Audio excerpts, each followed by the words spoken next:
کیا آپ یقین کرو گے جب آپ کو بتایا جائے کہ جس جگہ سے آپ کئی سالوں سے روزمرہ کی چیزیں خریدتے تھے وہاں پر کئی سالوں سے ایک لاش بھی پڑی تھی؟ وجہ کیا تھی؟ آئیے جانتے ہیں۔ میں ہوں عبید اور آپ دیکھ رہے ہیں میرا چینل مائنڈ فیکٹ۔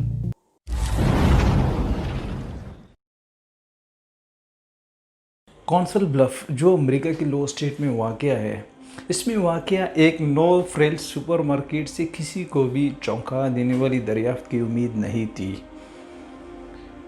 یہ مارکیٹ کئی سالوں سے بند تھی۔ اس کی صفائی کا ٹھیکہ ایک ٹھیکیدار کو دیا گیا۔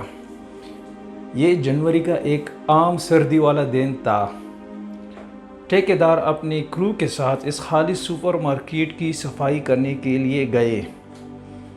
جیسے ہی انہوں نے خالی الماریوں اور کولروں کو ہٹانا شروع کیا تو انہیں گہری پریشانی کا سامنا کرنا پڑا۔ انسانی جسم۔ انہیں وہاں پر ایک انسانی جسم ملا۔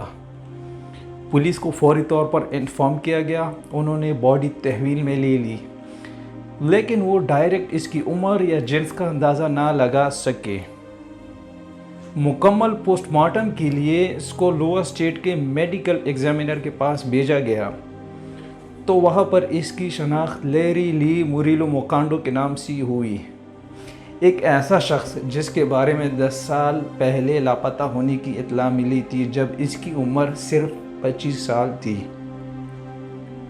وہ نو فریلس سپر مارکیٹ میں کام کرتا تھا پہلے اس کے لاپتہ ہونے، اور اب اس کی باقیات کی بازیابی نے بہت سے سوالوں کو جنم دیا۔ لوگ حیران ہو گئے، کیسے ایک جوان جو ایک دن کام پر جاتا ہے اور پھر وہ واپس نہیں آتا، اور سالوں تک اس کا پتہ ہی نہیں چلتا کہ کہاں گیا اور کہاں غائب ہوا۔ اس شخص کی شدید برفانی طوفان کے دوران 28 نومبر 2009 کو لاپتہ ہونے کی اطلاع ملی تھی۔ اس کو آخری مرتبہ اس کے والدین نے گھر سے باہر جاتے ہوئے بغیر جوتے، جرابوں، چابیوں اور گاڑی کے دیکھا تھا۔ اس کے لاپتہ ہونے سے پہلے اس کو کچھ شدید ذہنی صحت کے مسائل کا سامنا تھا۔ اس کی والدہ نے بتایا کہ جب وہ آخری بار آیا تھا تو وہ کافی گھبرایا ہوا تھا۔ اس نے بتایا تھا کہ میرا دل بہت تیزی سے دھڑک رہا ہے، مجھے کچھ چینی دے دو تاکہ میں نارمل ہو جاؤں۔ اس نے یہ بھی بتایا کہ کوئی اس کا پیچھا کر رہا تھا اور وہ بہت خوفزدہ تھا۔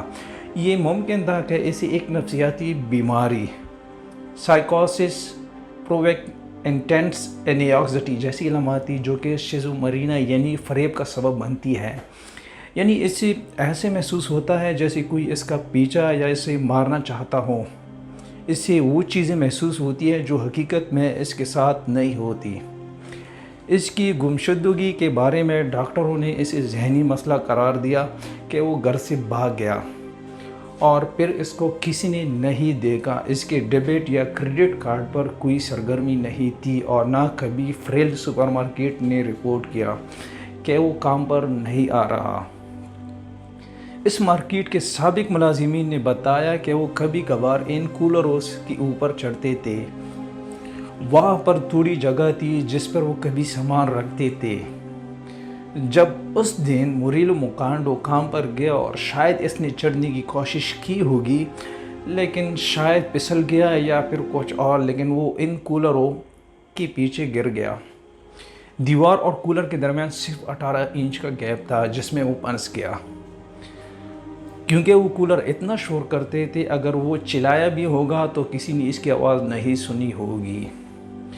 اب اگر وہ گرتے وقت ڈائریکٹ موت نہ مرا ہو تو وہ ایسی اذیتناک موت مرا ہوگا، اکیلا، بھوکا، پیاسا اور تنگ جگہ۔ یہ ایسی ہی ہے جیسے کسی کو زندہ دفن کرنا۔ جس دن وہ کام پر گیا اس دن کام کی لسٹ میں اس کا نام ہی نہیں تھا، تو اسی وجہ سے کسی کو معلوم ہی نہیں ہوا کہ کوئی ورکر مسنگ ہے، نہیں تو شاید اس کی تلاش کرتے۔ بہرحال جب اس کی لاش ملی وہ ناقابل شناخت تھی۔ اس کی شناخت کے لیے ڈی این اے کا طریقہ استعمال کیا گیا جو اس کے والدین سے میچ کر گیا۔ یہ ایک تکلیف دہ وقت تھا اس کے والدین کے لیے۔ وہ تو امید کر رہے تھے کہ شاید وہ زندہ ہوگا اور کسی جگہ پہ خوشی زندگی گزار رہا ہوگا۔ پوسٹ مارٹم رپورٹ نے اس کو حادثاتی موت قرار دیا۔ لیکن جو سب سے بڑا سوال کہ کیسے فریل سپر مارکیٹ جو 10 سال چلی اور کسی کو اس کی باڈی کا پتہ ہی نہیں چلا، جو کہ عجیب سی بات تھی۔ اس کے ساتھ ہی کئی سالوں تک یہاں کام کرتے رہے، لیکن کسی کو احساس تک نہ ہوا کہ یہاں اس کی ایک ساتھی کی لاش بھی ہے، اور نہ کبھی کسی نے یہاں پر صفائی کی بھی کوشش کی، نہیں تو شاید معلوم پڑ جاتا۔ اس واقعے سے تو ہمیں اندازہ ہوتا ہے کہ اگر یہ موریلو مکانڈو کے ساتھ ہو سکتا ہے تو یہ آپ کے ساتھ بھی ہو سکتا ہے، اور یہ بھی ناممکن نہیں ہے کہ اس جیسا کوئی اور واقعہ کسی اور جگہ پر واقعہ ہو گیا ہو۔ اور ہم اکثر لوگوں کے غائب ہونے کے بارے میں سنتے ہیں، تو یہ ممکن ہے کہ ایسے کئی لوگ ایسی گنجان آباد جگہوں پر پڑے ہوں گے، جیسے کہ نو فریل سپر مارکیٹ میں ہوا۔ اسی وجہ سے موریلو مکانڈو کے والد نے جوابات مانگے۔ حقیقت میں جس کیفیت سے اس کے والد گزر رہے تھے وہ اپنی جگہ پر صحیح تھا کہ کیسے ایک جسم 10 سال تک ایک عوامی جگہ پر رہا اور کسی کو معلوم ہی نہ پڑا۔ یہ مارکیٹ موریلو مکانڈو کے بعد بھی 7 سال چلی، اور 2016 کو اس مارکیٹ کے دروازے لوگوں کے لیے بند ہوئے۔